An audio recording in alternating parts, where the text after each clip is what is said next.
नमस्कार, news for nation देख रहे हैं आप। मैं हूं आपके साथ रश्मि। आरजेडी, कांग्रेस और चिराग पासवान एक बार फिर से महागठबंधन में नजर आएंगे और इस बात के संकेत खुद लालू प्रसाद यादव की तरफ से दिए गए हैं। बता दें कि अगले साल शुरुआत में विधान परिषद के 24 सीटों पर चुनाव होने हैं और इसको लेकर लालू प्रसाद यादव की तरफ से नया फॉर्मूला बनाया गया है। बता दें कि भले ही कांग्रेस और आरजेडी के बीच बिहार उपचुनाव में खींचतान देखने को मिला था, दोनों ने ही अलग होकर उपचुनाव लड़े थे और दोनों की ही करारी हार हुई। तो वहीं दूसरी तरफ अपनी हार से सबक लेते हुए अब कांग्रेस और आरजेडी ने यह तय कर लिया है कि आगामी चुनाव में एक साथ एकजुट होकर लड़ना है। इतना ही नहीं, अगर हम चिराग पासवान की बात करें तो चिराग पासवान से भी लगातार आरजेडी संपर्क में बनी हुई है और उन्हें भी अपने गठबंधन में शामिल करते हुए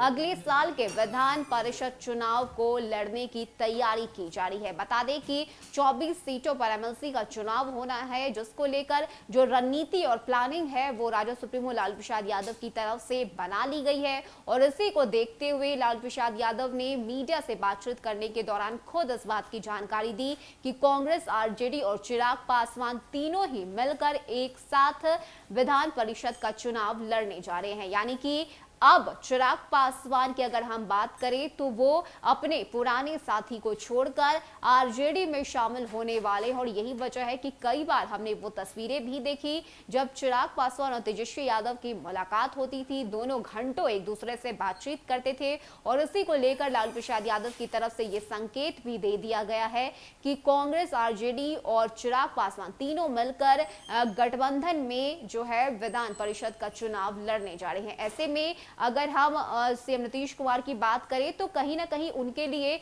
मुश्किलें पैदा हो सकती है, क्योंकि अब चिराग पासवान भी तेजस्वी यादव के साथ होने जा रहे हैं, इस गठबंधन में शामिल होने जा रहे हैं और यही वजह है कि सीएम नीतीश कुमार के लिए अब जो है चिराग पासवान एक नई तरह से मुसीबत बनकर सामने आएंगे। लेकिन इस सबके बीच जो संकेत है वो लालू प्रसाद यादव की तरफ से स्पष्ट कर दिए गए हैं। बता दें कि बिहार उपचुनाव में तीनों ने ही अलग अलग होकर चुनाव लड़ा था और जिसके वजह से जनता दल यूनाइटेड की जीत हुई। तीनों ने ही शिकस्त खाई और अब अपनी हार को देखते हुए, अपने हार से सबक लेते हुए एक बार फिर से महागठबंधन में आने की बात लालू प्रसाद यादव की तरफ से कही गई है। बता दें कि बिहार उपचुनाव में कई तरह से आरजेडी और कांग्रेस दोनों ने ही एक दूसरे पर हमले किए, एक दूसरे पर वार किया। लेकिन अब अगले साल के विधान परिषद चुनाव में तीनों पार्टियां एक साथ होने जा रही है। चिराग,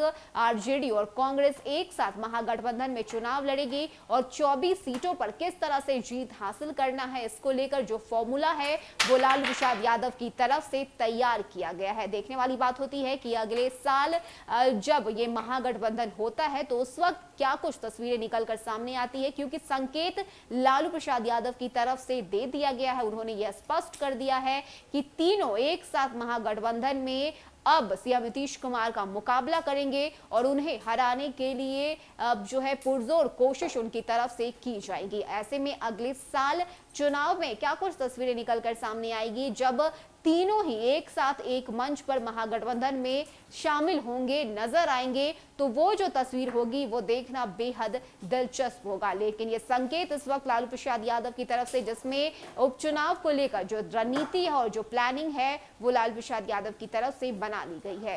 फिलहाल इतना ही। ज्यादा अपडेट के लिए आप बने रहिए न्यूज फॉर नेशन के साथ। नमस्कार।